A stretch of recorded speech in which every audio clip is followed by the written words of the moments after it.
Hello, joyful mommies. Welcome to our prayer channel. So today we're going to be praying for enlargement and financial expansion as we pray for our expectant mothers who are trusting God to conceive, trusting God for a child in the name of Jesus. So I'm going to be reading from our prayer journal, Prayer for Enlargement and Capacity to Raise Children. Isaiah chapter 54 verse 2 says, "Enlarge the place of your tent and let them stretch out the curtains of your dwellings. Do not spare, lengthen your cords and strengthen your stakes." As verse 3 says, "For you shall expand to the right and to the left, and your descendants will inherit the nations and make the desolate cities inhabited."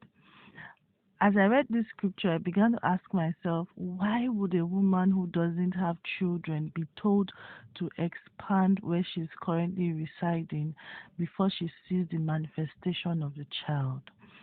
The next verse goes on to tell us why it is certain that there will be increase and your children will be the ones to rule the nations, that is, different spheres of influence.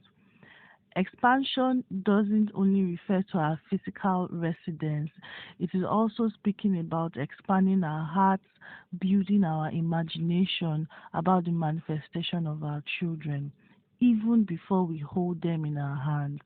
Make room for the arrival of your children. The presence of children in a house changes a lot of dynamics. For instance, certain furniture may need to be changed to accommodate your new blessings.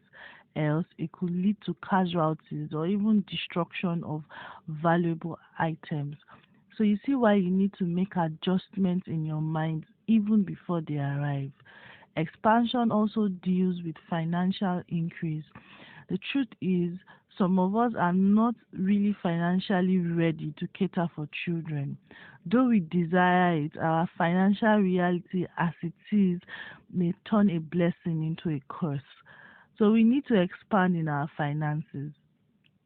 Praise God, our means of income has expanded to accommodate the new blessings God is bringing into our lives. In your journal, write out areas where you need to expand and begin to make preparations for your incoming babies. Glory to Jesus. So, Father, in the name of Jesus, we thank you for the enlargement of our dwellings. We thank you for the expansion in our finances. We are grateful for the increase that has come into our lives to accommodate the blessings of children you have brought into our lives. In Jesus' name, amen. Thank you so much for joining us in prayers today. We'll see you on Thursday. If you haven't subscribed, please subscribe and hit the notification bell and share this video with anybody, any woman who is trusting God to carry her own children. God bless you.